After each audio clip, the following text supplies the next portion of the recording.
Did that fix anything, or no? Because I literally don't know what I'm doing.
Okay there. Did that work? Because I really have no idea.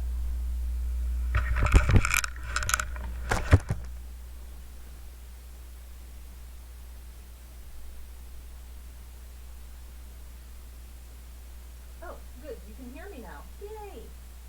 Um, so I'm obviously super skilled at this whole streaming thing. Like I said, I literally downloaded the software like 10 minutes ago because I didn't even realize that I needed special software. I was like, I've got a webcam, I've got a headset, that's all I need, right? Nope, apparently not. So anyway, can you hear me? Can you understand me? I know I talk fast, and I will try to slow down, but I know I talk fast. It's just the thing I do. Anyway, hello there. Hello, friends. How are you?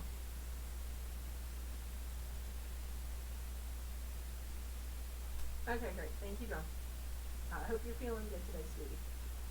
So, um, as I don't know, a lot of you probably know, that they've been doing this whole weird Lana, Bobby Lashley, Rusev angle in the WWE. And they had this big wedding, which we all know how well wrestling weddings. My volume's low. I've literally never been told that I don't talk loud enough before. But let me see if I can fix that. Is this better? I mean, I can talk louder. I'm very loud. Okay. Anyway, so they had the wrestling wedding on Raw, and as we all know, wrestling weddings go so well. So well. There's no problem with this. This is totally going to work out right. And they have this big reveal of, wait, stop the wedding. Liv Morgan wants to say something.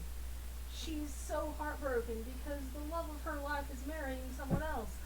Wait, swerve, it's not Bobby Lashley. She's in love with Lana. Oh my god, they're lesbians. And I'm just really irritated about this angle. Not that I have a problem with the idea of Liv Morgan and Lana as a couple. I think that that'd be great. I really love Lana a lot. I've always loved her. I don't really like this whole Lashley Rusev Lana angle that they had going on. Just because I'm like, really, it's almost 2020 and we're doing the whole cuckold angle. Like, okay. Anyway, so I am literally not being that quiet. I don't know what's up. I have my headset. I can try putting my headset on again and see if that helps. I don't know. I really don't know what this thing is doing. Maybe you just can't hear. I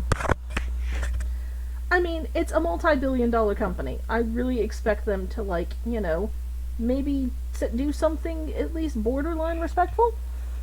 So, in case you didn't see the angle, I just went back and watched the whole video last night to prep for my rant. And there's just so much that they did wrong. Like, they could have done something really good with this angle. They could have actually had some positive representation of non-heterosexual relationships. I mean, there's like a lot of fucked up relationships in the WWE and in wrestling in general, and I get that. I'm not expecting them to be like role models for how to live your life or anything like that. But there's so much that's problematic about the way that they did this whole Liv Lana thing. So first of all, there's the fact that it came literally out of nowhere. Like, we had absolutely no context leading up to this that this was happening. And, so that's fine. They wanted it to be a big swerve, a big surprise. Vince loves his huge reveals. It was me all along, Austin, that sort of thing. But they could have done so much more. It feels so forced. It feels so out of left field because they didn't set up for it properly. They could have done so much more with it. And I agree, Drum, and that's one of the things that I'm going to talk about as far as Sonia and Mandy. So please remind me if I don't get to that, because I just have a lot of feelings. So yeah, they didn't lead into it at all. They didn't have any context clues. Liv just started showing up a few weeks ago. I know she's back from injury and everything. Just started showing up. There was absolutely no context for this. So it feels like they're just like, what can we do that no one would expect? I know, let's make Liv and Lana lesbians. That's totally sensible. So it feels like a ratings grab. It feels like it came out of nowhere. I would not be surprised if Vince changed it at the last second, because he's just like, what everyone loves? Lesbians. Let's do that. I'm sorry for the terrible Vince McMahon impersonation, by the way. So yeah. So you might be asking yourself, why does Minerva care so much about this? It's just a stupid wrestling storyline. Well, yeah, it's a stupid wrestling storyline. I'm not expecting, like I said, great role model stuff to show up on WWE. I've been watching wrestling for over 20 years now. I know how Vince McMahon does. I'm not expecting great things from him. However, I also know that it's the 21st century. We are now in Anno Domini 2020, and there's no excuse for this. So why do I personally care so much? So hi, I'm Minerva. In case you have never spoken to me or seen my Twitter or talked to me on Skype or anything like that, first of all, I'm pansexual. So LGBT representation matters to me. Even if I weren't, it matters to me because LGBT people exist in the real world. They're not a punchline. They're not a plot twist. It's not a weird, kooky, funny thing. Gay people exist. Asexual people exist. Trans people exist. These are real people. They're not just plot devices.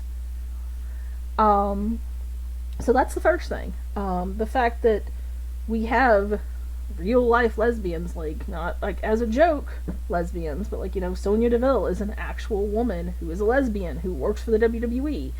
She's been trying for months to work an LGBT angle, and she was put off. But instead, we can have this stupid, goofy joking thing. So instead of having actual depictions of same-sex relationships by people who were actually in same-sex relationships in real life, we're just gonna do this stunt grab. I don't even think that the PG thing, unless you're gonna get into the really old school, we can't talk about gay people at all because that's not good for the kids, which I think is stupid as hell because, again, gay people exist in real life. Trans people exist in real life. There's nothing inherently inappropriate for children about the fact that the LGBT community exists. If we're talking about, pornography, then yeah, that's inappropriate. But guess what?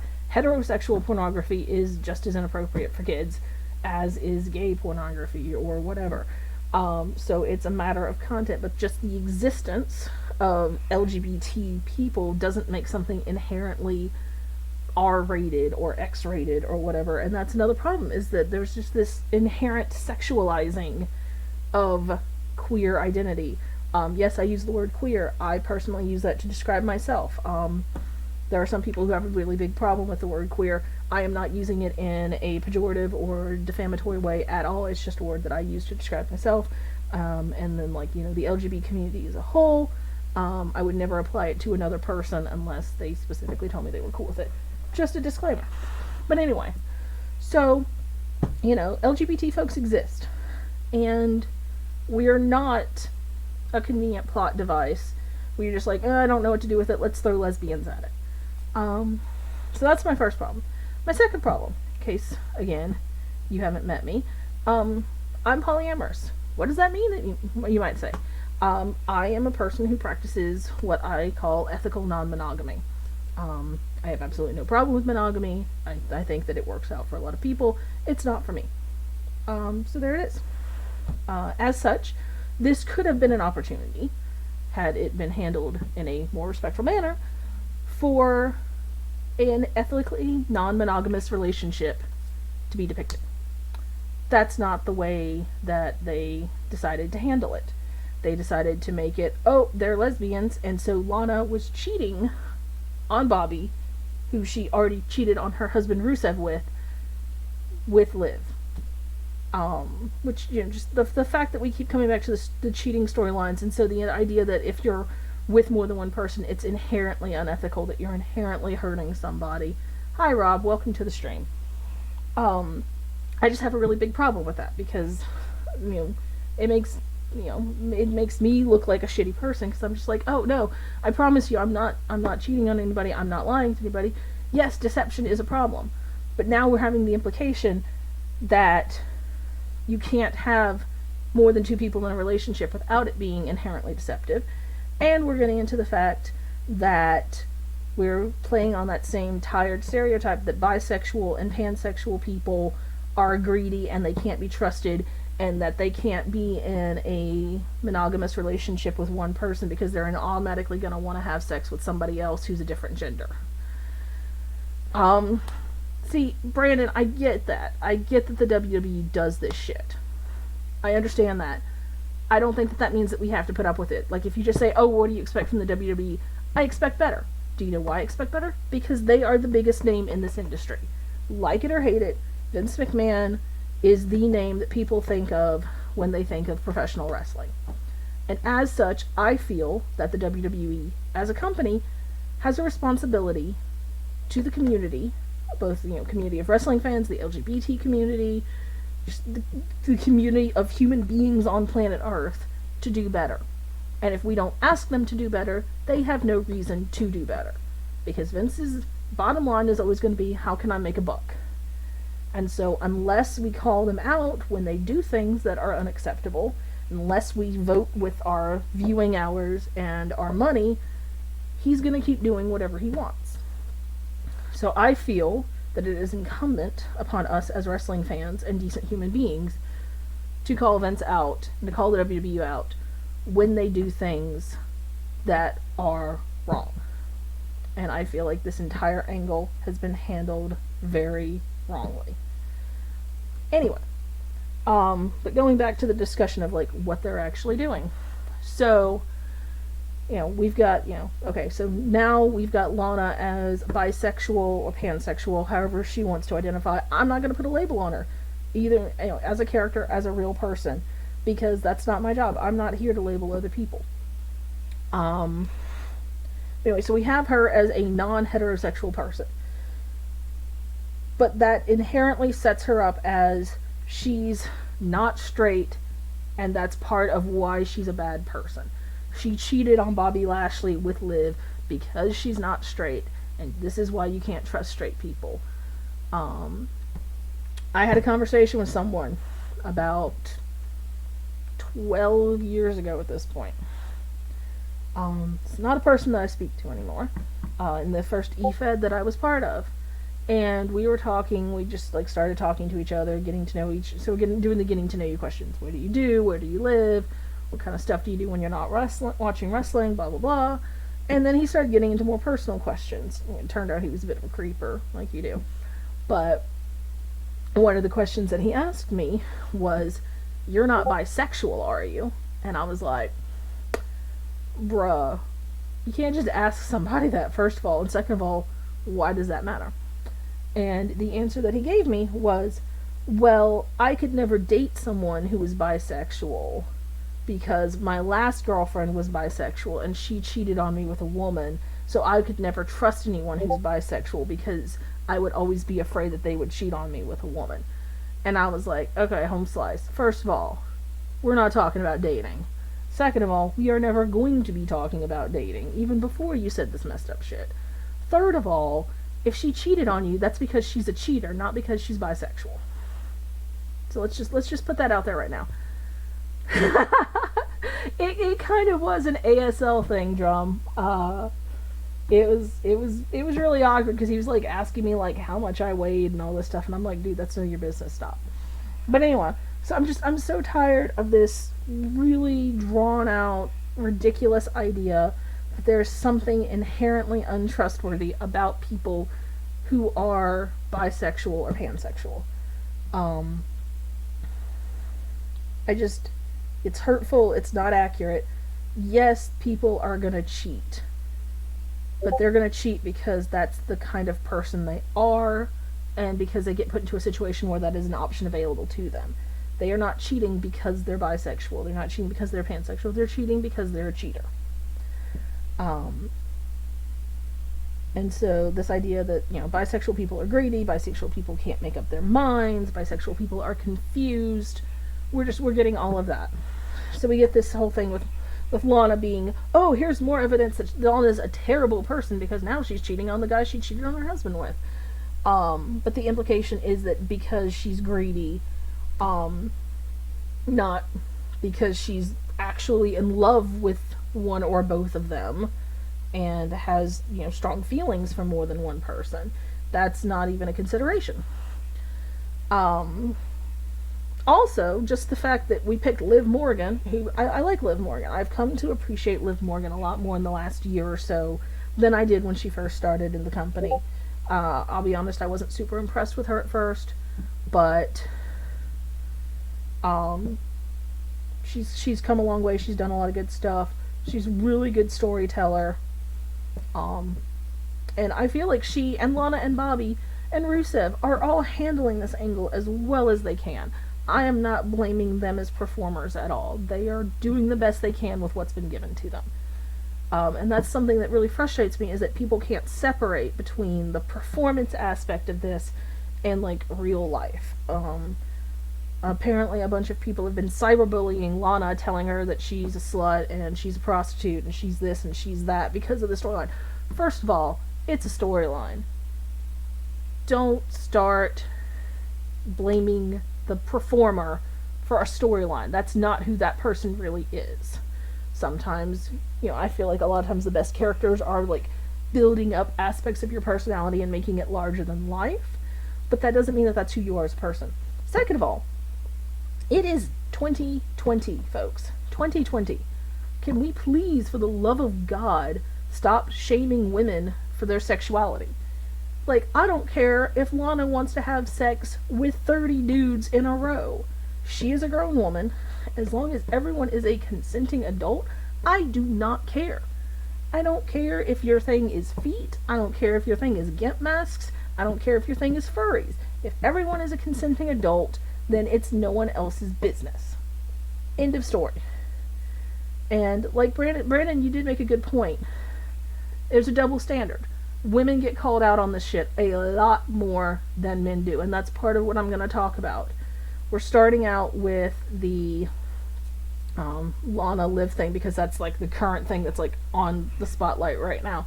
But I'm going to go back and I'm going to be talking about the last 20 years of wrestling and not all the times because there's so many. A lot of the times where the WWF, WWE has dropped the ball in depictions of women's sexuality. But we're gonna start with Lana and Liv and then work our way back. But yeah, so because it's Liv, and because of the way that the storyline played out on TV on Monday, now there's not only this implication that you can't trust bisexual people because they're greedy and they're gonna cheat on you, there's also a connection with being bisexual and being a heel. Because the two bisexual people in the story are both coming off as heels. On top of that, we also have this implication that bisexual people and other people on the LGBT spectrum are inherently mentally unstable, which is also not fair. Welcome to the show, Demented. I just saw that you popped in. I'm so glad you're here, sweetie. I don't know how much education I'm going to be dropping on people because it's mostly just going to be me ranting. But I have a lot of feelings, so deal with it. It's my birthday month, so I'm going to do what I want. But I'm so glad you're here. We are going to talk about Mickey and Trish because that is an excellent example of exactly what I'm going on about. Bobby Lashley is getting a lot of shitty storylines. I'm really surprised that he came back. They must have offered him a shit ton of money to be putting up with the shit. Which, I mean, I'm not going to judge. By all means, make your paper boo-boo. But there's just a lot going on. But anyway, yeah. So we have this, like, triple whammy of bisexual people are greedy, and bisexual people are heels, and bisexual people are probably mentally unstable. You know, depictions of, like, this is a horrible depiction of what love is. If I'm supposed to look at Lana and Liv getting into a cat fight as a depiction of this is how much Liv loves Lana, that she's going to get into a cat fight with her, like, that's a horrible message to send. If no one else has ever told you, I will tell you right now, a person who loves you is not a person who's going to purposefully hurt you. Be it physically, be it mentally, be it emotionally. A person who loves you is not going to hurt you on purpose. Yes, you're going to get hurt in relationships, be they emotional relationships, be they platonic relationships, any sort of relationship, you're going to get hurt because people are just weird. But someone who intentionally hurts you does not love you. So this is just a horrible depiction of love. So there's just so much going on. If you guys don't follow Effie on Twitter, I highly recommend that you do. He's a fantastic wrestler. He's based out of the UK.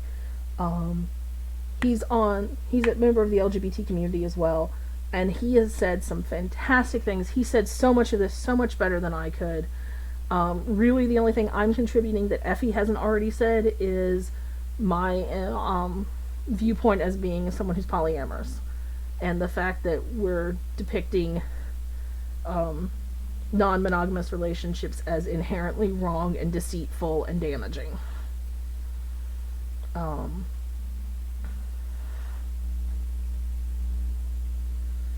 So yeah, so that's what got me started thinking about this.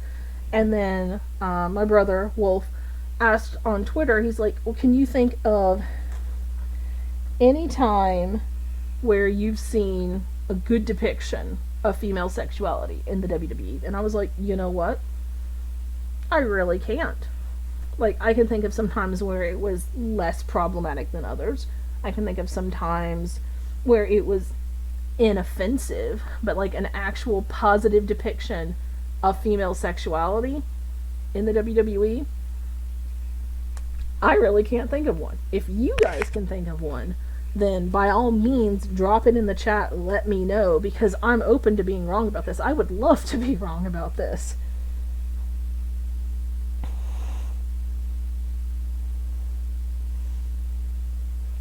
But I just can't think of an actual positive depiction of female sexuality in the WWE, at least in the time that I've been watching it. Like, even women who were held up as, like, role models of, like, you know, being a good woman, generally they're you know, managers, even then it's a problem. Like, going all the way back to Miss Elizabeth, who I loved. She was fantastic. You know, she was like the premier manager. And it was still Miss Elizabeth's sexuality that broke up the superpowers. The Sable thing, I'm going to talk about that. They started out well with Sable not wanting to put up with Mark Miro's crap anymore. But then it devolved into her and Jacqueline fighting over Mark Miro and taking pot shots at each other. So it started out well, but then almost immediately, like, tanked. Ivory was fantastic. She was an amazing competitor. But the way they handled Ivory, I felt like was almost like saying women have to, like, put their sexuality aside to be taken seriously as competitors. That was my interpretation of it. If you have a different interpretation, Uh, but just the idea that, because like if you think about like Ivory, there was a point the big like reveal where like where Sable was like wearing handprints instead of a bikini top. Um, they were doing the bikini contest, and Ivory refused to take off her top, which was great in that she was taking charge of her own sexuality and saying, no, I'm not going to be an object for the male gaze. But it seems like there was this dichotomy of you can't be proud of your sexuality without it being a negative thing. Um, Jazz is fantastic. I absolutely love her as well. She's an amazing competitor. She's kick ass. But I don't really remember very many storylines that had anything to do with Jazz's sexuality. Like, other than the fact that she was a woman and she competed. Mostly what I remember about Jazz as far as any sort of like physicality were people like making rude remarks about her, which I thought was rude because I always thought that she was a very attractive woman. She's not traditionally pretty like some smaller women, which we'll get into that in a minute as well. So like Jazz was a great competitor. I'm not saying that the WWE has never handled women as wrestlers well, but I don't feel like they've ever had a positive depiction of female sexuality. So talking about the Playboy thing, WWE for a while had that like deal with Playboy where they had a lot of women posing, and it seemed like because like that was great. I have no problem with Playboy as long as the people who are posing are being compensated fairly and they're doing it because they choose to. That's fine. I don't care. I love, especially Maria's Playboy spread. Out of all of the women in the WWE who did one, Maria's is probably my favorite. I loved hers. Chyna's was really good. Like a lot. I haven't really seen a bad one. But thinking about Chyna's, so that was right when she was doing the Latino Heat thing with Eddie. And they were an on-screen couple. My grandma was very disappointed to find out they weren't a couple in real life. It was very funny. She watched wrestling with me at that point. But when Chyna did her Playboy spread, then we got into the storyline where Eddie was super jealous of Chyna and didn't want people looking at her and got really possessive. So once again, we see that a woman's sexuality is being held against her. Now, obviously, Eddie was the heel in that situation. So I guess in some ways that was a more positive depiction because the idea was supposed to be that Chyna should be allowed to explore her sexuality and, be in Playboy and that was a good thing.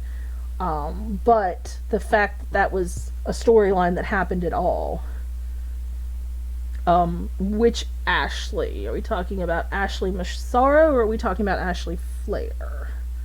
Although I guess she's Charlotte Flair, so you're probably talking about Ashley Massaro. So I've got a lot of feelings about all of these women. So I'm just gonna kind of pick some highlights today, and then if there's a lot of interest, then I'll come back and do another one later. No, I absolutely I agree 100%, Brandon. Chyna's release from the WWE was because of Triple H's relationship with Stephanie, because Triple H left Chyna for Stephanie. I don't want to say that it was an entirely mercenary move. They've been married for like 20 years now. I would hate to think that, he did that completely selfishly. And I'm not saying that there weren't other... I obviously was not part of Triple H and Chyna's relationship, so I wasn't there. I don't know what it was like. But everything that I've heard is that Chyna was fairly surprised because the on-screen relationship with Triple H and Stephanie was going on while backstage Triple H and Chyna were still a couple. And then toward the end, like when Stephanie and Triple H got divorced on TV, was actually about the time they started dating in real life. And from what I understand, that came as a big surprise to Chyna. And I believe that there may have been like some discussion beforehand of like she was worried about it, and he was like, no, there's nothing going on, and then it turned out that he'd been cheating on her. So yeah, I feel like Chyna's release from the WWE was absolutely because of Triple H's relationship with Stephanie, and then the fallout from all that. And that's not, it's not the first time that something like that's happened. It's not the last time. It's not great. I don't approve of that at all. Um, I don't think China was married to X-Pac. I mean, I'd have to double check on that. I know that she and X-Pac had a relationship for a long time after that, and they did the porn video and everything. But I don't think that they were married. And correct me if I'm wrong, but I don't believe that they were married. Um, but yeah, so I always relate to China. I know China got a really bad rap, especially toward the end. She had a lot of problems, and I feel like a lot of that came because of the fallout from her and Hunter. And if she had stayed in the WWE instead of being released, I feel like things might have ended up differently, and she might not be gone now. I can't say that for sure. Obviously, there's a lot of factors involved there, but I feel like, if nothing else, if she'd still been working for the WWE, she might have been able to have better access to the intervention that she needed. So, rest in peace, Joni. It's just, it's a really sad situation. But yeah, going back to the topic at hand. So women's sexuality. So, again, China posed for Playboy.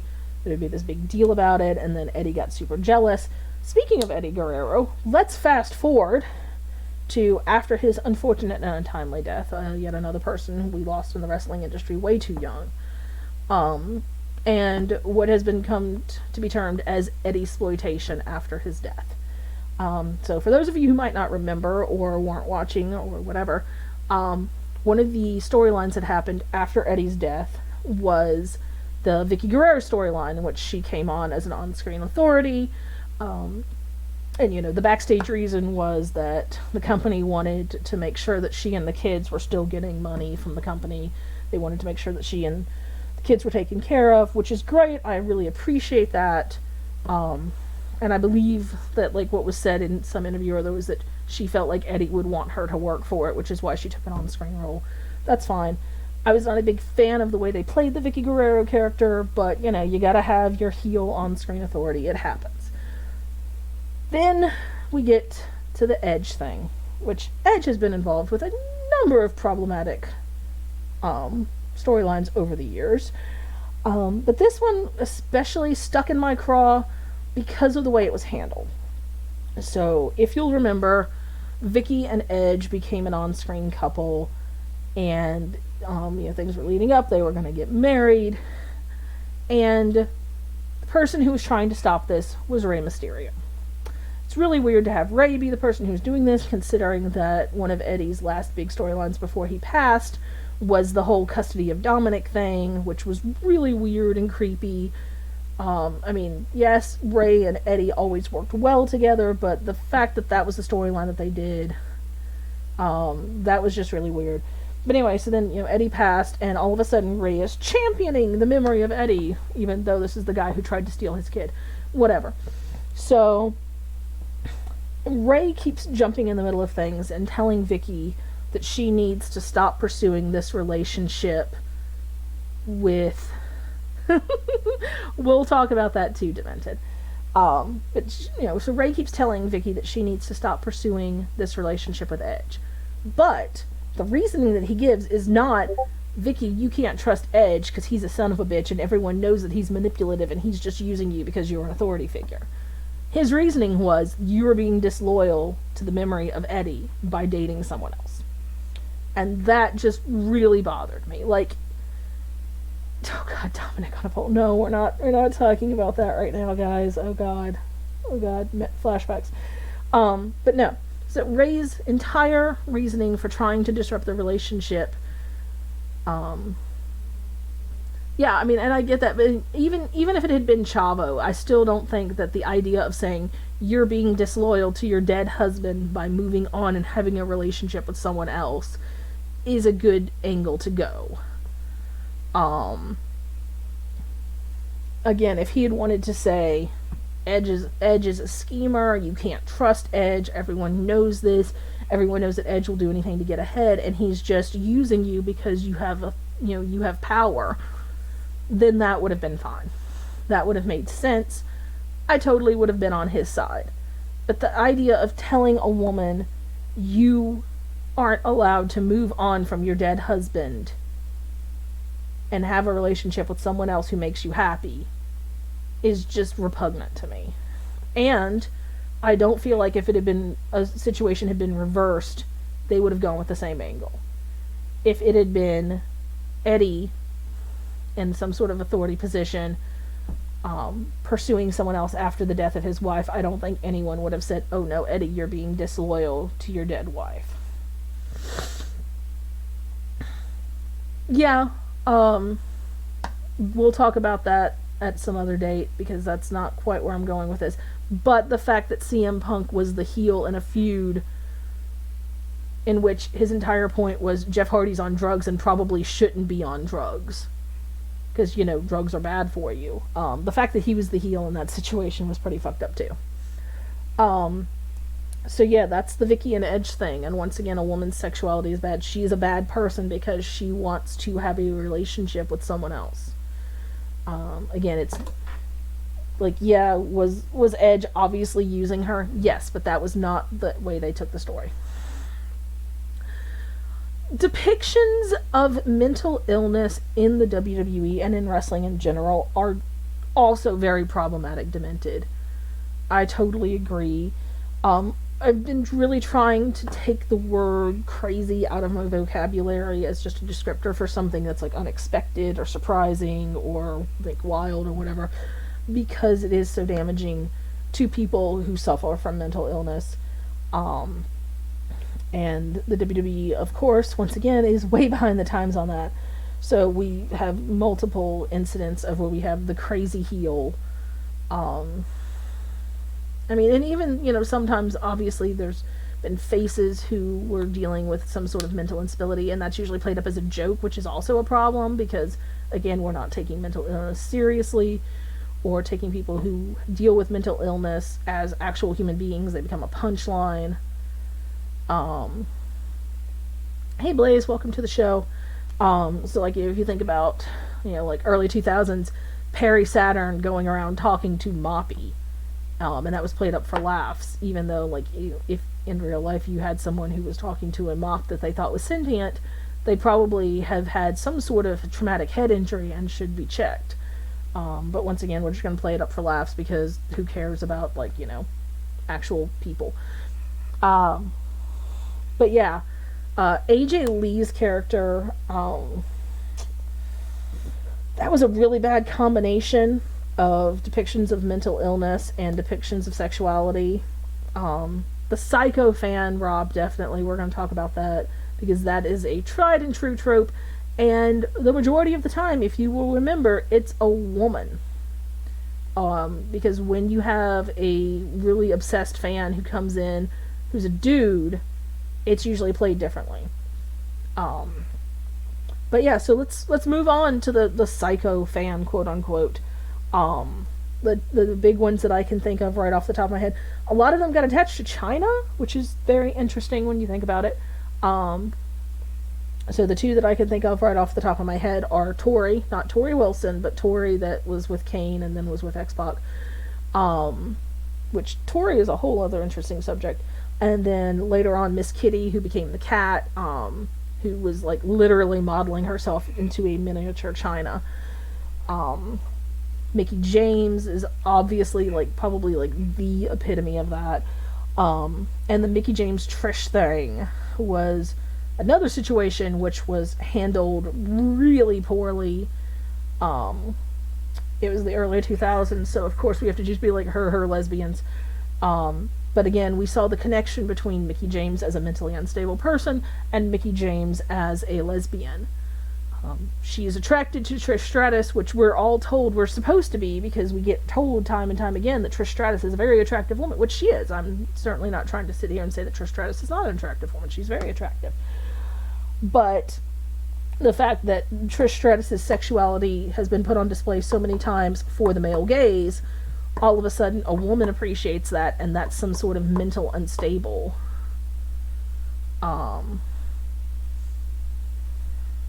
You know, she's mentally unstable.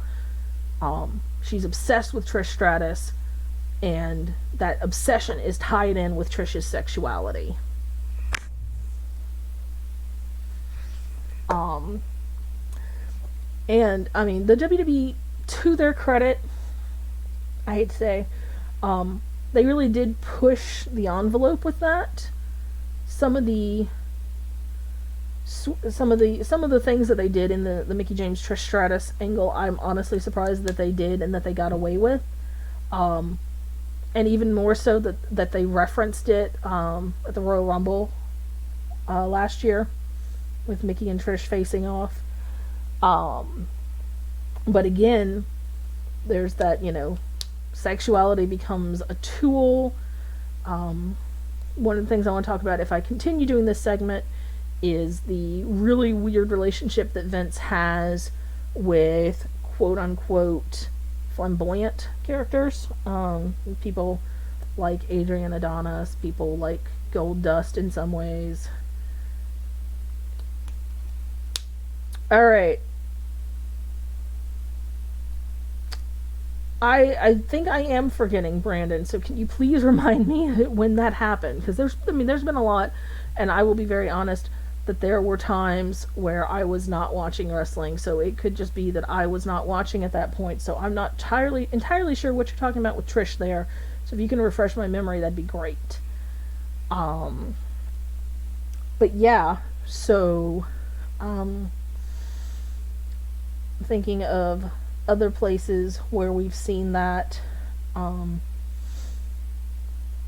the fact that there was an entire gimmick of HLA, hot lesbian action matches, um, in the WWE. Thanks, Eric Bischoff. I really don't like Eric Bischoff, but that's a subject for another video. Um, I have not heard what Booker T has to say, so I'm gonna have to go check that out. I do know that Lana actually got on Twitter and was talking about what she was dealing with the cyberbullies and stuff online. Let me find the tweet and I'll read it to you guys, because I really liked the way she handled it. So she was talking about, like, the flashbacks she's got, which again, I don't feel like she or Liv or Bobby or Rusev should get any of the flack for this, because it's not their idea, it's not their storyline, it's the writers and it's Vince. But what Lana said on Twitter yesterday, or excuse me, this was on the 31st. Don't assume someone's sexuality. Just because they are not outspoken in the LGBTQ community doesn't mean that they're not pansexual, bisexual, gay, transgender, or trying to process their sexuality, even if they are married. For many, it's complicated. Please have compassion. And, I agree, 1000% with this sentiment. You never know what people have going on in their private lives, and you never know what someone else is dealing with when they're not in the camera. So, I think some people were complaining that they didn't like that this storyline was happening because they didn't think that Liv or Lana was not heterosexual. And I think some people pointed to the fact that Lana and Rusev are still married in real life, so it's like, oh, see, she's not gay. But yeah, just because someone's in a heterosexual presenting relationship does not mean that they are not somewhere on the LGBT spectrum. And so just, be aware of that. Don't assume that you can police somebody else's identity. If someone, don't think that you can look at someone and just be like, I can tell that you're not gay because X, Y, or Z thing. I'm going to tell you that you have absolutely no business doing that whatsoever.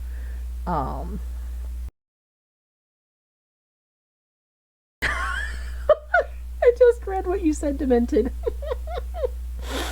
Michelle McCool's gimmick was really weird because they had the hot teacher gimmick because she was like a substitute teacher or something before she got into the WWE, but they also did that really weird series of vignettes.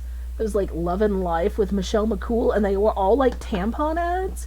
So if you're not familiar with menstrual hygiene ads, they had this, and it was in the 90s really that they did these, where you'd be like, you just have this woman, and they would never actually show the product because God forbid we show pads or tampons on television. But they would have this woman, usually an attractive blonde woman like Michelle McCool, and they would just be doing like random shit like playing volleyball on the beach or roller skating or walking their giant dogs.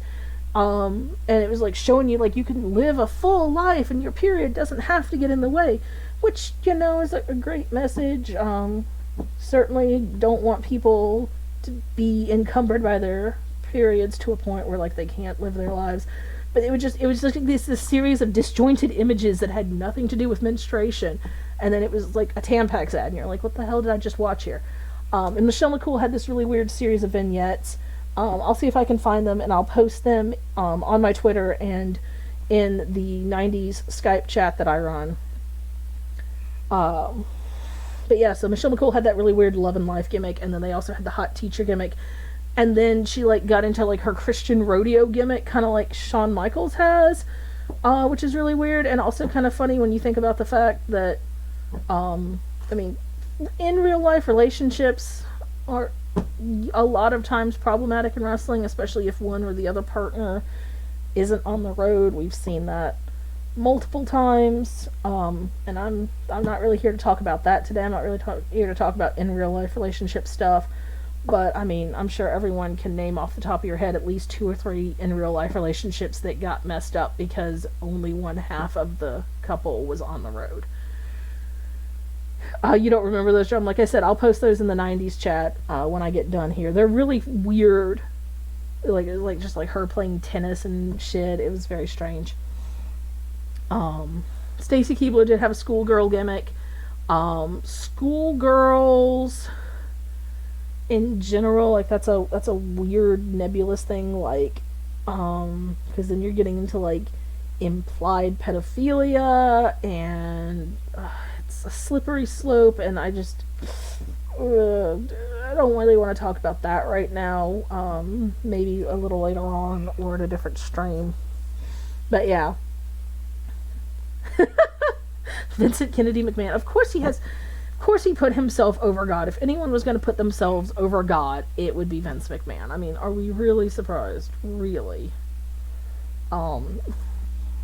Just of all the things. Caitlyn and AJ Lee and Liz. Yeah, just there's so many times where we've seen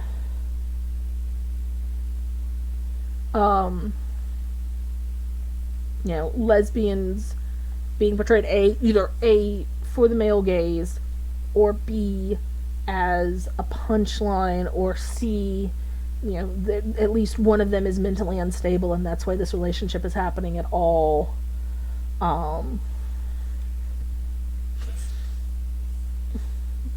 Melina was making out with Batista backstage. No, I remember the story about Batista sticking his dick on Ariel's head and then she complained and got fired for it. I remember that. I don't remember Melina making out with Batista backstage. Melina's character was very interesting in that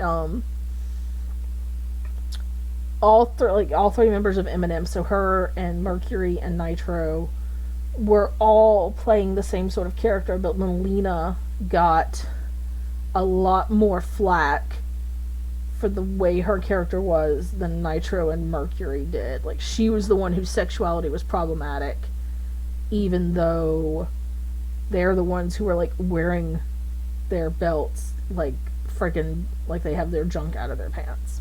But Melina's sexuality is a problem.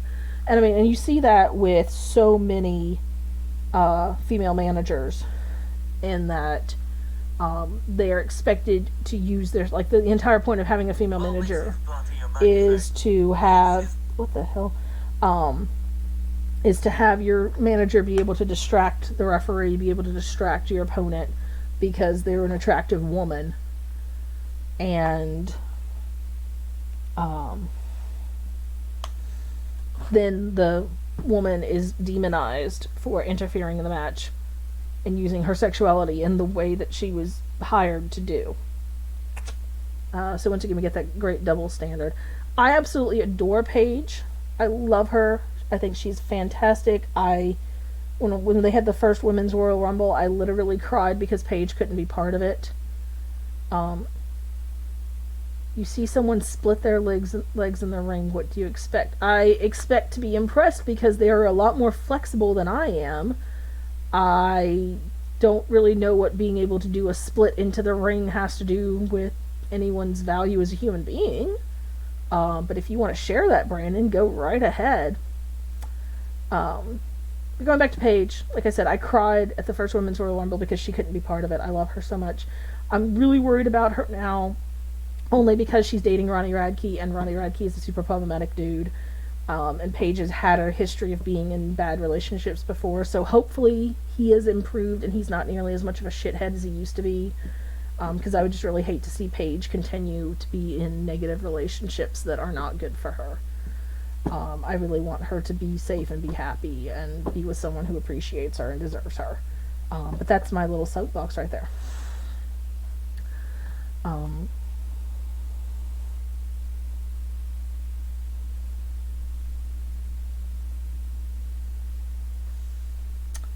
Attractive man distract the referee very much. I mean, I'm honestly surprised we haven't seen like Velveteen Dream or Tyler Breeze do that, because I feel like either one of those, that would be a perfectly in character thing for them to do. But again, then we get into the oh no, what if they're gay thing, which again, we're not really talking about male sexuality in this video. I do want to do like a whole video on that as well, because Vince has a really weird relationship with gay guys, and he's got this weird obsession with it. Ronnie Radke is a musician. I don't remember off the top of my head what band he's in. He got in a Twitter fight with my friend and then wrote a song about them, which was pretty funny. He was in Escape the Fate, and now he's on on his own. He's also in Falling in Reverse. I know what you're talking about with Melina's entrance. I remember Melina's entrance.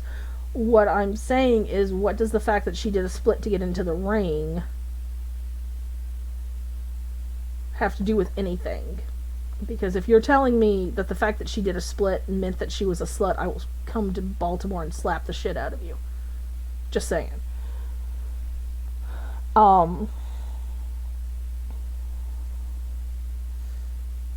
Eve Torres was a lesbian in WWE too. See, that's the thing, is that we have a lot of women who are portrayed as non-straight characters. But as far as I know, Sonya Deville is like the first openly actual lesbian in real life competitor that they've had, and she's wanted to work that into her character, and they haven't let her. Which, one of the other things that, I don't think it was Effie, I think it was someone else who was commenting on Effie's posts about it, though. Because Effie and Brian Pillman Jr. had a really good conversation about it. But someone else pointed out that WWE is happy taking money from Saudi Arabia, where being gay is a capital offense that can get you executed. Like, they will chop off your head in public for being gay. And WWE is happy to take their money and go do shows over there, but they're also happy to try to exploit the LGBT community and be like, oh, look, we're showing lesbians, so we're sensitive. But yeah, so like the WWE once again is talking out of both sides of their mouths, and I'm not surprised about that at all. Vince has obviously never had a problem making a buck off of anyone's life. The entirety of Eddie-sploitation was him making money off of that.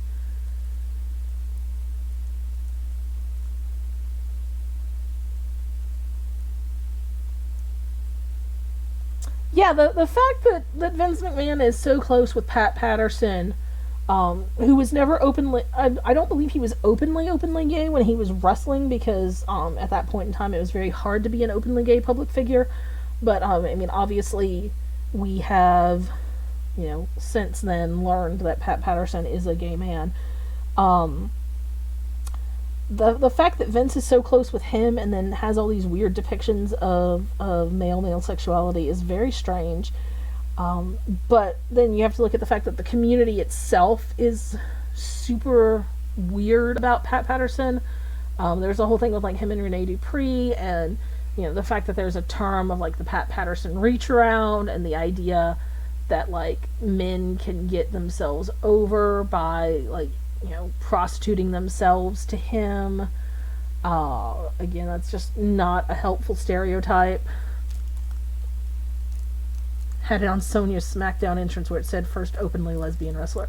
Fantastic. I'm so glad that they preempted that for her.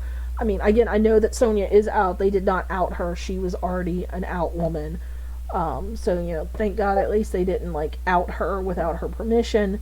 But the fact that they are trying to market that and at the same time continue to do shows in a place where Sonya Deville could be executed just for existing is ridiculous.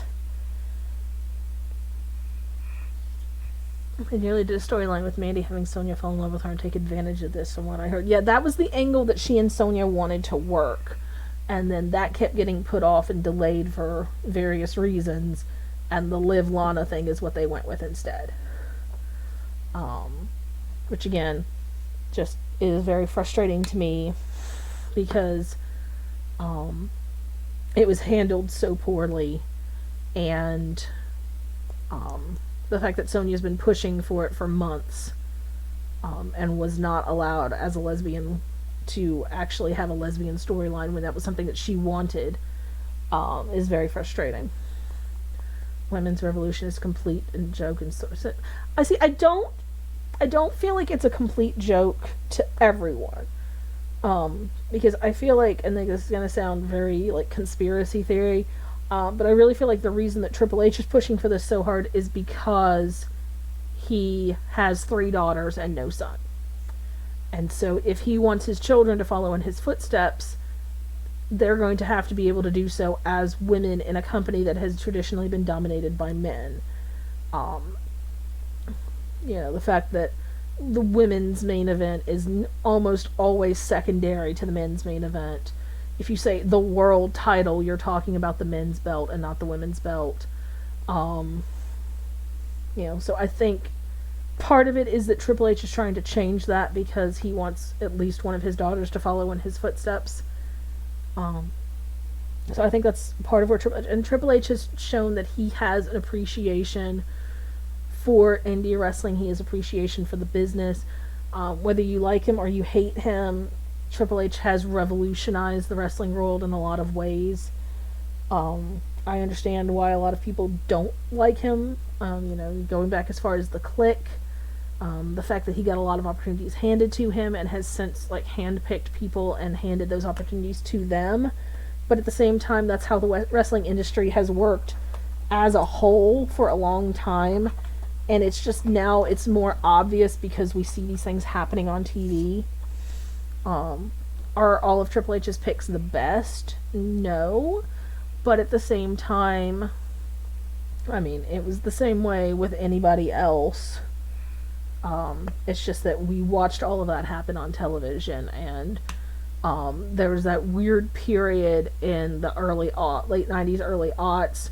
WCW really started it, and then other people picked up on it, where they tried to kayfabe real life. And the incident I'm thinking of in particular is when they had a kayfabe injury that they gave Stacy Keibler, who was wrestling as Miss Hancock at the time, and they went out of character, and they're like, that's a young woman named Stacy Keibler, and we're very worried. So that trying to kayfabe real life stuff, we saw that with the Edge Matt Hardy Lita thing.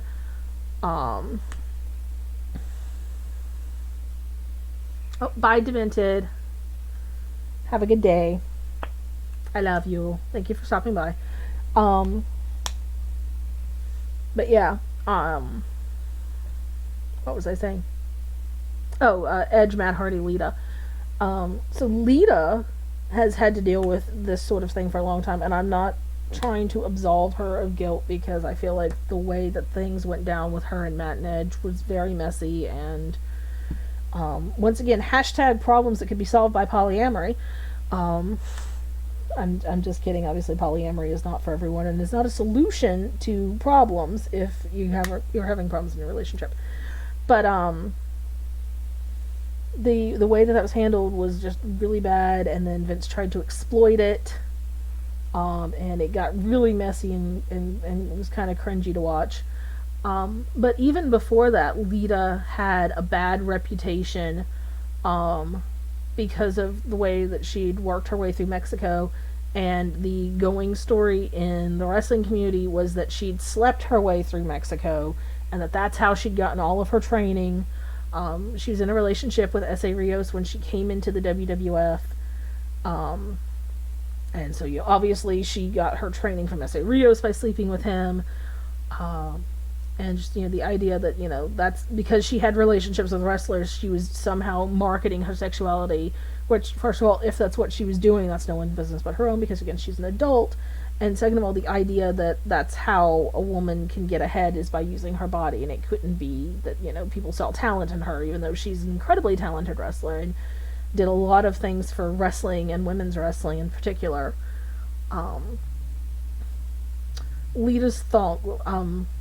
What about Lita's thong? I mean, obviously that was like a big thing about her look, but at the same time, in the late '90s and early 2000s, that was just a big look in general. I mean, like, look at the Spice Girls. It was the same sort of thing. So, like, Lita, that was like her thing that she did, but it was not like that was the only thing that she did, or that no one else did that, if that makes sense. But then, so we got the Edge, Matt Hardy, Lita thing. Um, and I will say that the WWE was fairly equitable in villainizing Edge just as much as they villainized Lita. But then, from that, we progressed to the Lita Kane thing, which was super weird, and like I could do an entire show just on the weird storylines that they involved Kane in over the years. Um, if you've met me at all, you know that Kane is one of my favorite wrestlers. And he's just had some really shitty storylines over the years. Reality of Wrestling is Booker T's YouTube channel name. Okay, I will check that out. I follow him on Twitter, but I will definitely check that out because I love Booker T. I think he's great. He's got a lot of insightful things to say about the wrestling industry, and I'll be really interested to hear his take on this. Ginger Spice, Scary Spice was always my favorite. I was always a Scary Spice girl myself. And so is Eddie Murphy, apparently. Too soon. But anyway.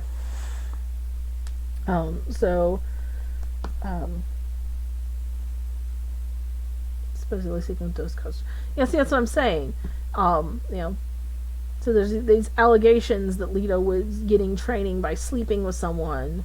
I mean, even if she was in a sexual relationship with someone who was training her, that's not to say that was how she was paying for anything. That's not to say that's the only reason she got training. Obviously, she has talent and was doing a lot of things. Oh god, the baby punting thing with Snitsky. That entire storyline was a hot mess from beginning to end. I didn't really understand. I just thought it was funny.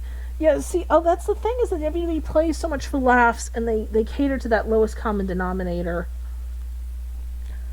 And so a lot of things that could be used to, educate, to enlighten, to show support for marginalized people just get played for a joke. You see that with the LGBT community, you see that with minorities, you see that with people who are suffering from mental illness. It's a mess. But yeah, the Kane Lita Matt Hardy thing, the Kane Lita Snitsky thing, Lita and Edge with their live sex celebration, the meat angle. I'm probably gonna regret this, but what are we talking about with Shawn Stasiak? Because honestly, anytime Shawn Stasiak was on stage, I just kind of tuned out. Stan Stasiak deserved a better kid than that.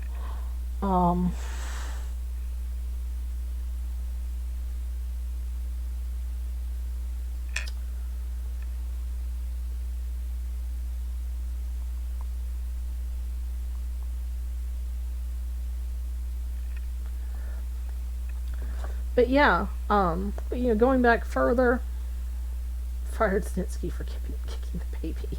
R.I.P. baby. That was so weird. Like, I mean, I was never impressed with Snitsky.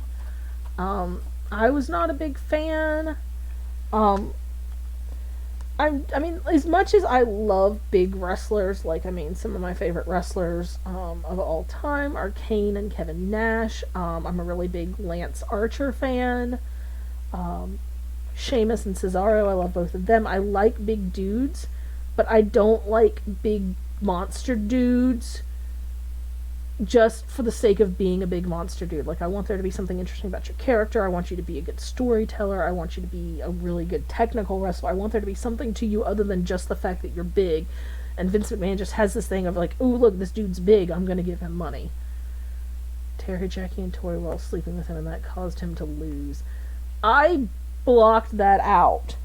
I do remember right about that same time they had the weird storyline with Lance Storm dancing and possibly having a huge penis, which was really weird. Snitsky looked like a very ugly baby. Like, that was very ugly baby. Kurt Angle, Booker T, and Charmel. Alright, so that angle was messed up. Kurt Angle, bless his heart, Kurt Angle has had a lot of weird storylines as well, involving relationships. Because if you go all the way back to like when he first came into the WWF, he had that weird flirtation with Stephanie, where he had this crush on Stephanie, but Stephanie was like exploiting that, but at the same time seemed really surprised that he like took her seriously. And I specifically remember this scene where he like rescued her when I think Stone Cold had attacked the corporation and like carried her backstage, and then he kissed her and she like freaked out. And then you go into the Booker T Charmel thing. It's always problematic and very iffy when we get real life relationships involved again. I really love Charmel. I think that she did a great job playing the heel manager, and one of the things I liked about Charmel's character was that she was a very confident black woman, and she didn't make apologies for that. She didn't, like, there was never this, oh, she's attractive for being black. She was just an attractive woman. She was, she was confident. She had this ego that matched her husband's, and she did not make any apologies about the fact that she was proud to be a beautiful black woman. So I thought that was really good. The Kurt Angle thing got really weird.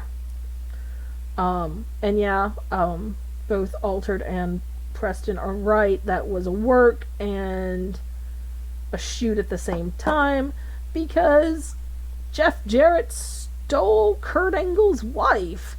Just not a phrase that you would think you'd have to say, but there it is. So Jeff Jarrett unfortunately lost his wife to cancer. She was very young. I believe she'd been sick for several years and she finally passed. And it was very sad.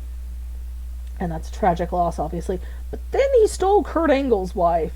So Karen Angle became Karen Jarrett, and because it's TNA and it's just WCW 2.0, we're going to make that a storyline too. Oh, good night, Drum. I hope you get some good rest. I know you need it. Thanks for joining us. And yeah, I understand the concept of, well, people on the internet are going to be talking about this anyway, so we need to acknowledge it. But I really feel like I can't think of very many real life relationship issues that were brought into a work capacity that ended well. Like, even if the wrestling itself attached to it was good, the storyline was generally bad. Like, the Edge and Matt Hardy thing. Great matches. Love them both. They're both great workers. I'm not really here to talk about the real life aspect of that, because from what I understand, everybody has forgiven everybody else and they're all on speaking terms now. everyone's married to someone else now. It's all good. You know, Edge has been married to Beth Phoenix for over 10 years, and they've got a couple of kids. Matt Hardy's got now 3 sons with his wife. Lita, I don't think she's married right now, but I think she's dating someone, and she's doing some really successful music work down in Atlanta. So everyone's come along well from that, and I'm very glad for that. I want the best for all of them because they're all great workers. Hey TJ, welcome to the stream. Oh, Randy Orton. So, here's my hot take for the day. I don't like Randy Orton. Never been impressed with him. Never liked his work. He's one of those. He's one of the people that Triple H handpicked, where I'm just like, Hunter, you could have done better. Some people that Hunter has picked have done really well. Like, I know he was really big on Sheamus, and I love Sheamus. I think Sheamus is fantastic. I would love to see them do more with him. Randy Orton's not my cup of tea. Never has been, never will be. Sorry, not sorry. It's not present unless you count the Netflix show Glow was real life. Yeah, I mean, Glow was a real life women's company in the 80s in Hollywood. I never got to finish the show because I don't have Netflix right now. And I'm not familiar enough with the original source material to really comment on that. It's something I would like to look into later on. I would love to do a retrospective of wrestling in the 80s, because the 80s were a wild time for a lot of reasons. Orton is trash. I don't like him. I know a lot of people love him, but I don't. How can you not be impressed with the Viper? Because he's just boring to me. I find him really boring. His voice is just dull and monotonous. He looks like he should be interesting with all those tattoos, and he's really not. He has these 10-minute long rest holds. I've never been the only thing he ever did that I was entertained by was when he first came into the WWE and he got injured, and he was doing the Randy News Network and doing updates about his injury recovery. It's something that I could see someone like MJF doing now. I feel like in many ways Randy Orton was trying to do what MJF is doing now. I just feel like MJF is doing much more with it and is much more entertaining with it than Randy Orton ever was. And I feel like that's a lot of it's just a personality thing. Randy Orton's personality is just not it for me. Roman Reigns, I want to like Roman. He seems like he's a very nice person.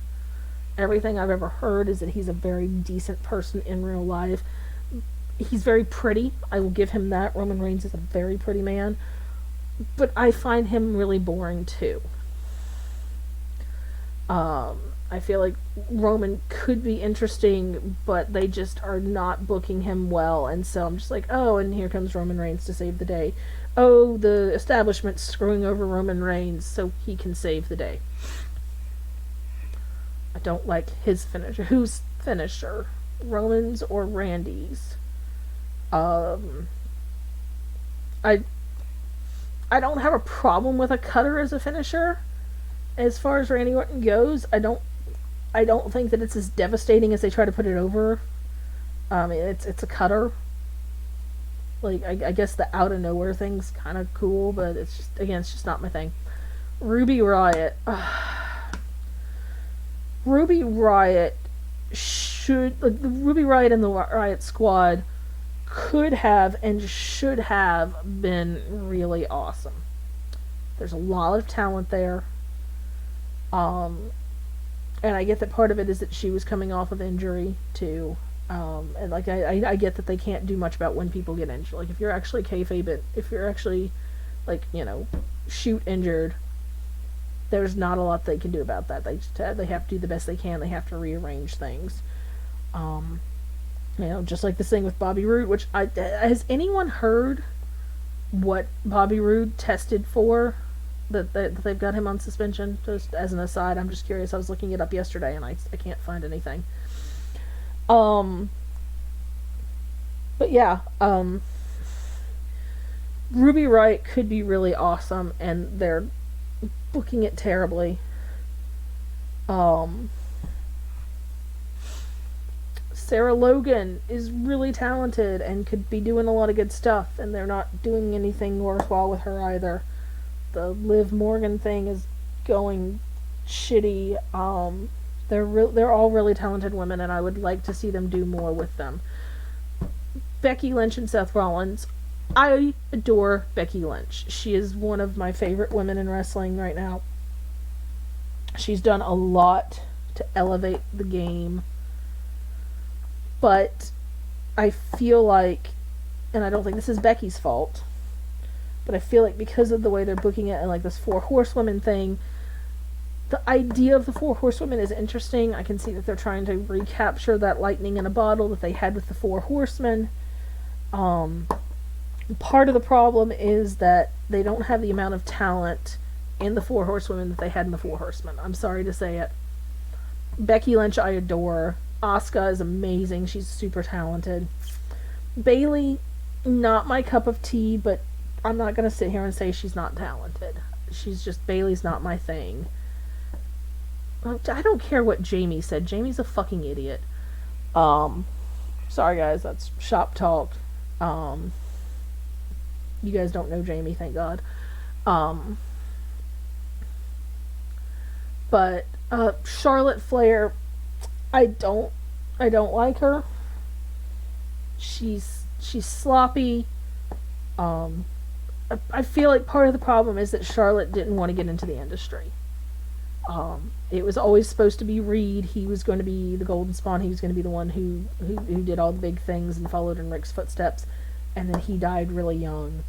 And so then Charlotte got tapped, and to make her dad happy, she agreed to go into the business. And I feel like that was a mistake. Because I feel like watching Charlotte, you can tell that she doesn't have a passion for it. And she's getting pushed to the moon, and she just does not have the talent for it.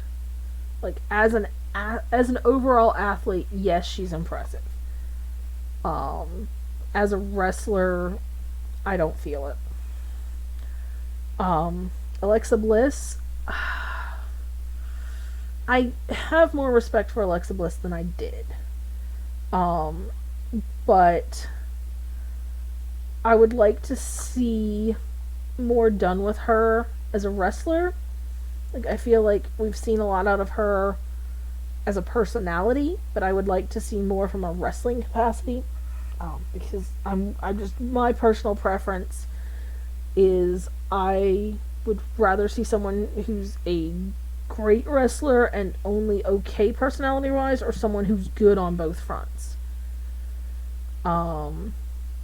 I'm not as much interested in seeing people as wrestlers who have the personality for it and who have the character for it, but who aren't technically sound. She gets all those opportunities because she's Ric Flair's daughter. Plain and simple. Like, anyone who says that's not why she gets those opportunities is a damn liar or is very, very confused. She gets those opportunities because she's Ric Flair's daughter, and Vince loves 2nd and 3rd generation wrestlers. Look at the push Randy Orton's gotten. Look at the to the moon God push that The Rock got. Look at Roman Reigns. Vince loves 2nd and 3rd generation wrestlers.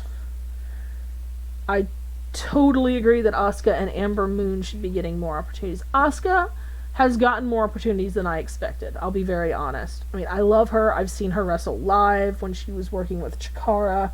She's incredibly talented. She's got so much potential. They could do so much with her. But I feel like she's gone probably about as far as they're going to let her go. Shayna Baszler. If I were Shayna, I would work out my contract and I'd go back to MMA. Because I feel like that's really where she's going to be able to do the most that she is good at. because Shayna is an amazingly talented shoot fighter. And so I think MMA would be a better fit for her. I think Shayna should go back to that. Kairi, Io, or Ember, who's getting Asuka's spot when the time comes. I honestly don't know if they'll give it to any of them. Out of those three, I would probably pick Io as my personal favorite as far as someone who could fill in that same role that Asuka's been playing. But I don't think any of them's going to get that, and I'll tell you why.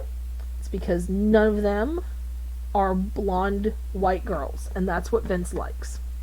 Now, if it gets to a point where Vince is completely out of power at that point, either he's given up power completely or he's passed on, then I feel like Hunter would be able to elevate any of them to that position. And again, I would probably pick Io as the person to be most likely to follow in Asuka's footsteps.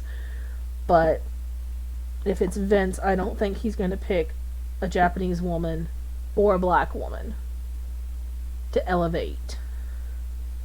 Because that's just how Vince is. Vince is racist as a motherfucker. I really hope not, Brandon. I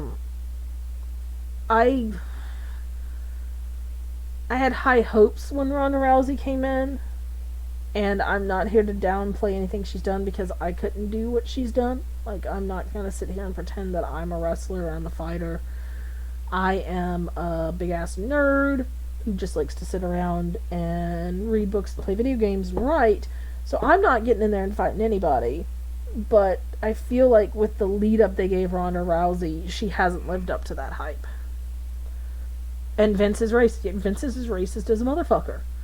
Like, that is so obvious.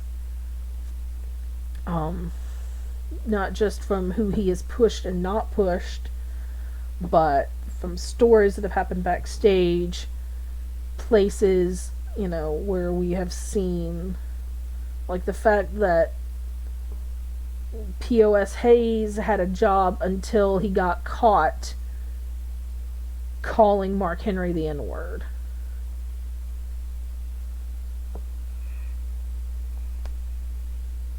The fact that it was finally that he got caught. So God only knows how many times he'd said something like that beforehand and just didn't get called out on it. I do not like Michael Hayes. I have never liked Michael Hayes. I will never like Michael Hayes. If I ever met him, I would tell him to his face that I didn't like him. I think Michael Hayes is almost at Jim Cornette levels of heat with me. And any of you who know me know how much I detest Jim Cornette and everything that he stands for. I will say Ronda Rousey has done a lot considering that she came straight from MMA and didn't have a lot of wrestling training. But I feel like she didn't live up to the hype that was given to her, and that's not her fault. I feel like it's just the way she was booked. And I'm especially thinking about that match at, was it WrestleMania? I misremember now because it's been several months. The match with her and Asuka and Becky Lynch, I just feel like she did, or maybe it was Charlotte, I don't remember. There was a title match that Ronda was in and she botched a spot and it was really bad.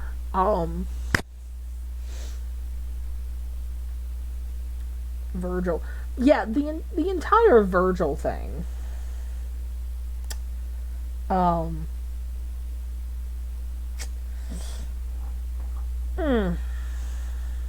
Bless his heart.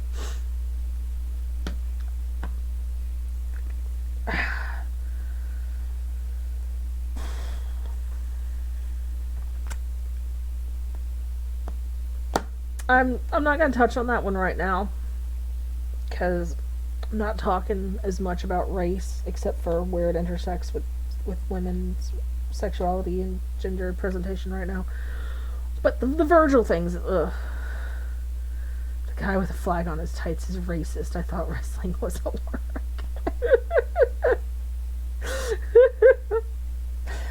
I'm sorry. I know it's still real to you.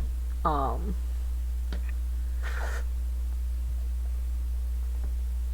not only that, but the fact that, I was frankly shocked that they actually let Kofi win. was glad for him. He's worked his ass off. He's been in the company a long time. He's done some amazing athletic things in that company. I was shocked though, and especially the fact that not only is he a black champion, but he's actually from Africa. Like that's amazing that we actually had an African WWE champion. And then we're gonna feed him to Brock Lesnar because that's sensible to feed our first black champion to this Viking monster thing. Which in full disclosure, I like Brock Lesnar. I like him as a character. When he shows up to work, he can do great things. But he is there to collect a paycheck, and that's all he cares about. And it's very obvious, and they're letting him get away with it. And I honestly don't know why. I can't imagine that Brock Lesnar is still such a monetary draw that they can get away with these 5-minute matches. Bray Wyatt is going to make a new Wyatt family. Interesting if true. I'm really impressed with Bray Wyatt's work. I'm impressed with his character. I'm impressed with just the things that he can do. Like, for such a big man, he can do some really acrobatic, athletic things. God knows it's been a long ass time since I could do a bridge, much less crawl across the ring like that. As a human being, I feel like Bray leaves some things to be desired there, but we're again not talking about in real life relationships right now. But yeah, so it could be interesting to see what he's got going on there. Kofi Kingston and everything. I don't think he will. Again, I was shocked that he got the first opportunity and then it wasn't like immediately reversed the next day. So that was something. I would love to see Kofi get another opportunity. Again, he's an incredible athlete. If anyone's paid dues in this company, it's been Kofi Kingston.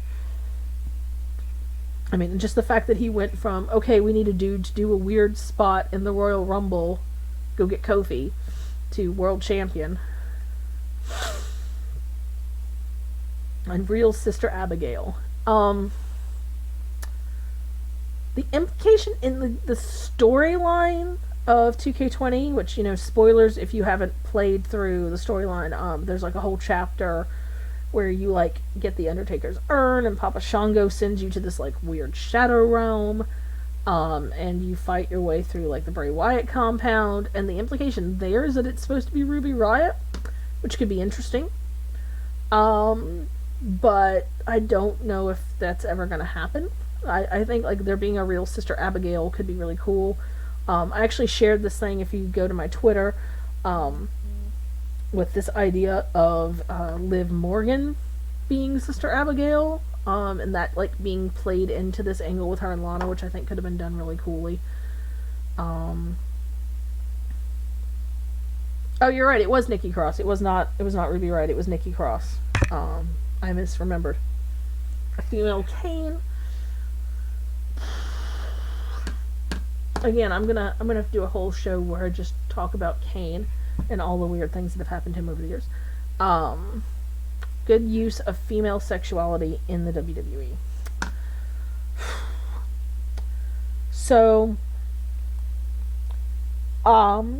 first of all, I feel like it would need to be someone that we already take seriously as an athlete. It has to be someone that has proven themselves as a wrestler. Because otherwise, the implication is going to be that they only got there on their back.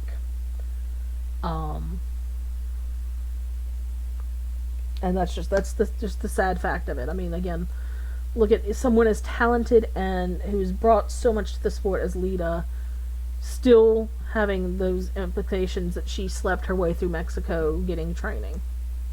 It's got to be someone who's been established and vetted as an actual athlete and someone who can really wrestle. Honestly, like, if they wanted to do the lesbian, bisexual, whatever thing with the Lana Bobby Lashley Liv thing. I feel like they could have done it in a way. Liv Morgan's going to be Sister Abigail. See, I would be really interested to see that. I don't trust them not to fuck it up because I don't trust Vince to not fuck things up in general. But if that happened, that would be really cool.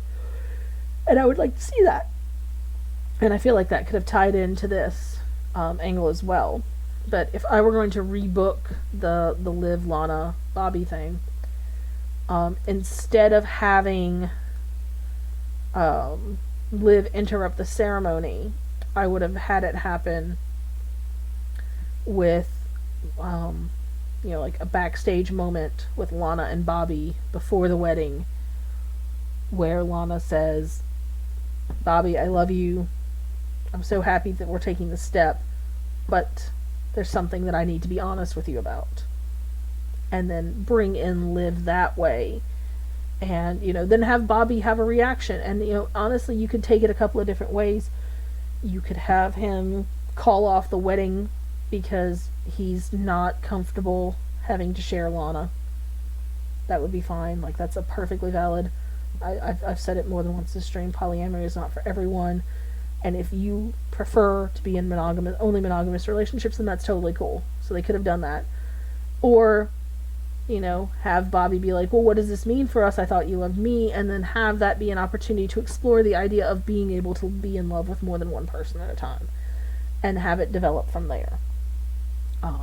So I feel like there's a couple of ways that they could have done this that would have been much more respectful, much more educational, much less, just over the top, dramatic, we're gonna make being gay a punchline again. Asuka, Baszler, Ronda, and Lynch would be the options. I mean, honestly, I feel like Becky Lynch would be a good person to go with because she's already done so much, and she's shown that she is capable of fighting one-on-one. Like, I feel like they could have done a lot with Chyna before she left, because Chyna was really making an impact. She'd had matches with men, she'd been in the Royal Rumble, she'd held a belt, concurrently with another guy when she and Chris Jericho were both Intercontinental Champions. I feel like Chyna would have been a really good fit for that. Natty Neidhart, I feel like, could pull this off as well, because she's an incredible athlete. Beth Phoenix could have done this before she retired. She was an amazing athlete. She's done a lot for the industry as well.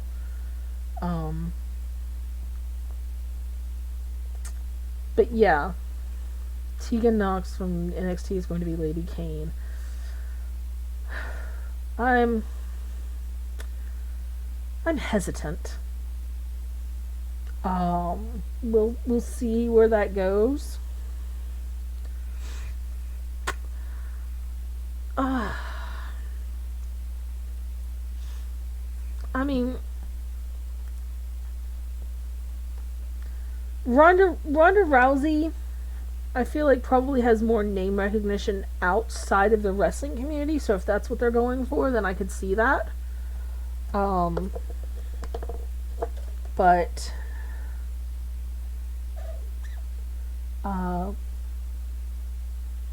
again, I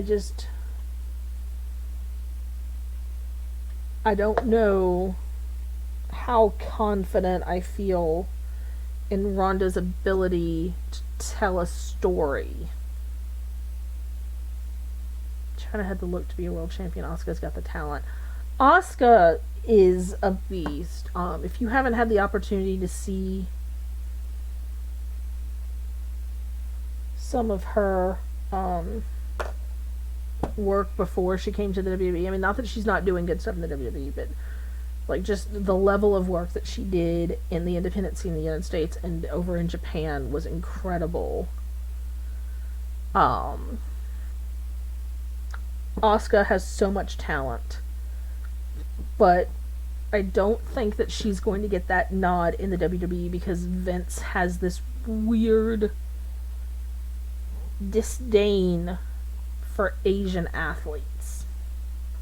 I don't know why. He has this thing. So I'm not super confident that that would ever happen for Asuka. Not that she doesn't deserve it, not that she's not capable of it. I just don't think Vince is going to allow that.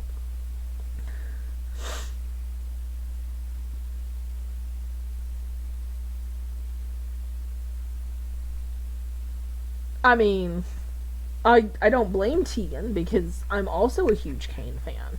I just, given all of the weird things that they've done with Kane over the years, I'm just gonna have to see like what aspects of his gimmick they give her. Like, are they just gonna give her the costume and have her do her own thing? Like, I mean, the entirety of Kane's career has been him going from one situation to another that just get weirder and weirder. We started off, we had the supernatural stuff, and then we had the thing with Tori, and then she cheats on him with X-Pac, and then there was the whole Katie Vick angle, which the Katie Vick thing was just terrible. That was one of the worst storylines I've ever seen in any wrestling company ever, and the fact that they went as far with it as they did just shows you how fucked up they were at that point. And then the Lita thing, and there's just been so much weird stuff there. But yeah, Nia Jax and how she was booked. Okay, so I really like Nia Jax. I don't think they always booked her as well as they could have.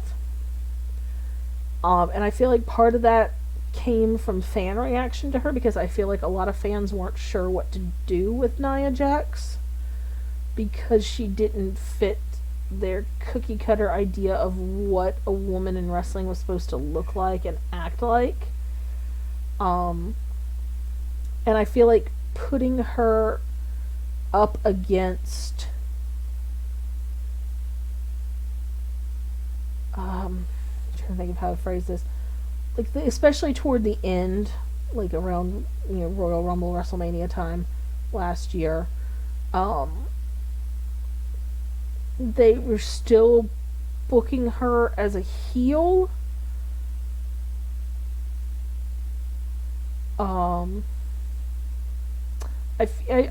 do agree a little bit with what Brandon's saying there. I feel like Nia Jax wasn't properly trained. She definitely had a lot of the same issues with being green that we've seen in other people who kind of get elevated fast. But I feel like, and this is just my opinion, so take that for what it's worth, I feel like fewer allowances were made for Nia being green and not ready to be on camera than were made for guys in that same position. I feel like guys have a lot more leeway, whereas women in the WWE especially are held to a higher standard in that any mistake is going to be like magnified and like really made a big deal of, especially by the community. And so a lot of times women in the wrestling community are treated like if you mess up, you're going to set back all women in wrestling for the next 10 years. Whereas if a guy messes up, it's more on him, it's just on his career. There's not that implication that, if I'm just trying to think of someone off the top of my head. That fuckwit Lars Sullivan. We'll go with him. He goes out and he botches a move. Yeah, people might call him out and be like, oh, Lars Sullivan botched that move, man, that sucked. no one's going to say, man, this men's wrestling thing. See, that just goes to show you that men don't really belong in the ring. We really shouldn't be putting as much attention on men as we are. Because, I mean, look at what Lars Sullivan did. Nia Jax goes out and hurts somebody, which, again, yeah, you botch a move, you hurt somebody. That sucks. It's unprofessional. It shouldn't happen. That gets reflected on the entirety of women's wrestling as this is why women shouldn't be wrestling. This is why we don't take women wrestlers seriously. In my opinion, that's what I've noticed.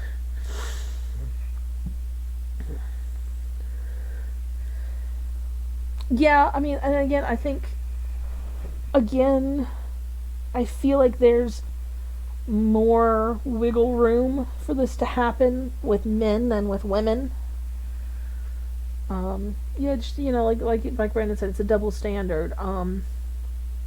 Even with as many wrestling fans as complain about the God push that Roman Reigns has gotten,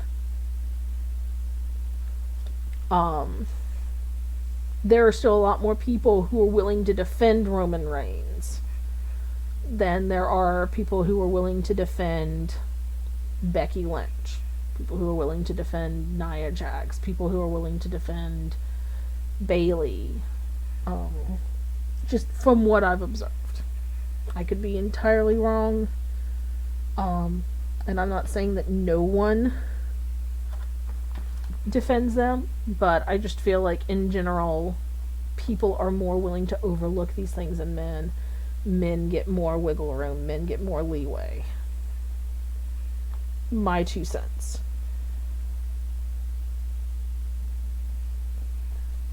But yeah.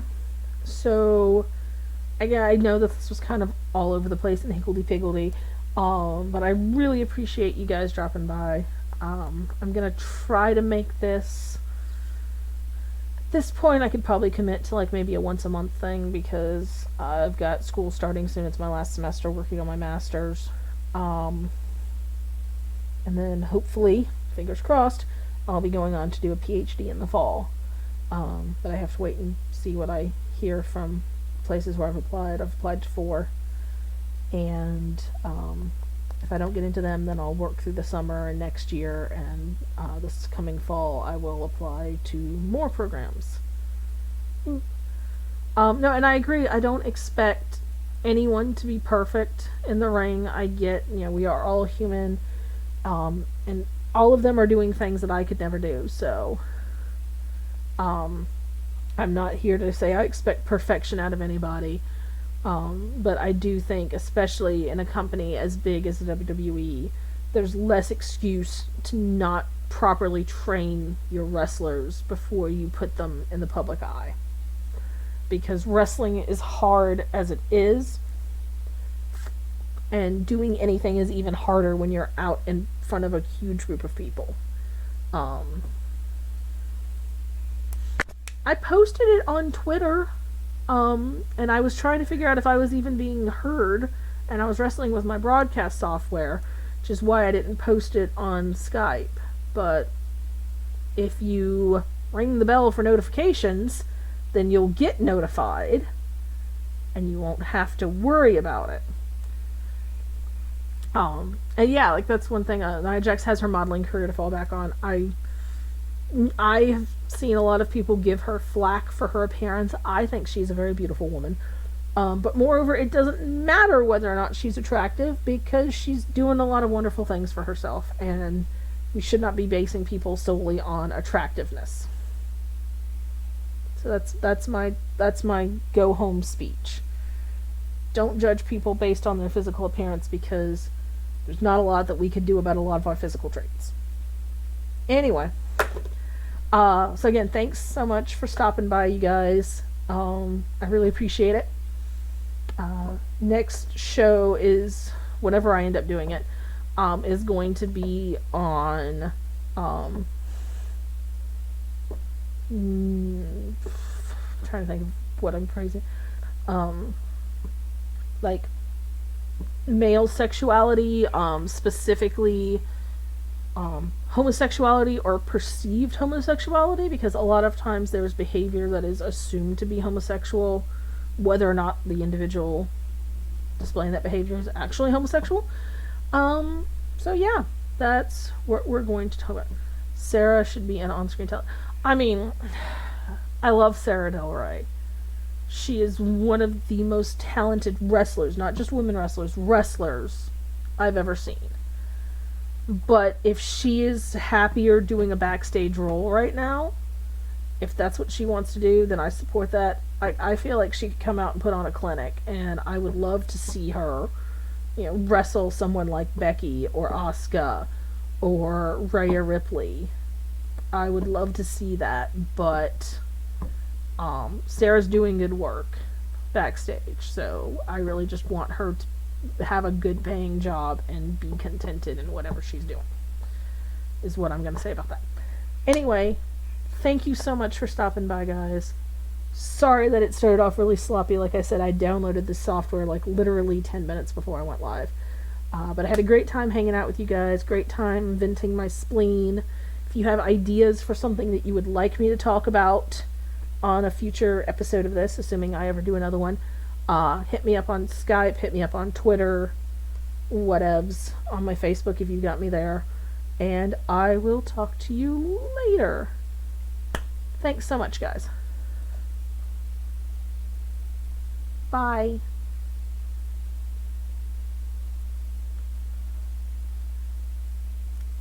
Or rather, bye as soon as I get this to turn off, because my computer's being super slow. I'd be really excited to get my new one made. But anyway, thank you so much, guys. Have a great time. Bye.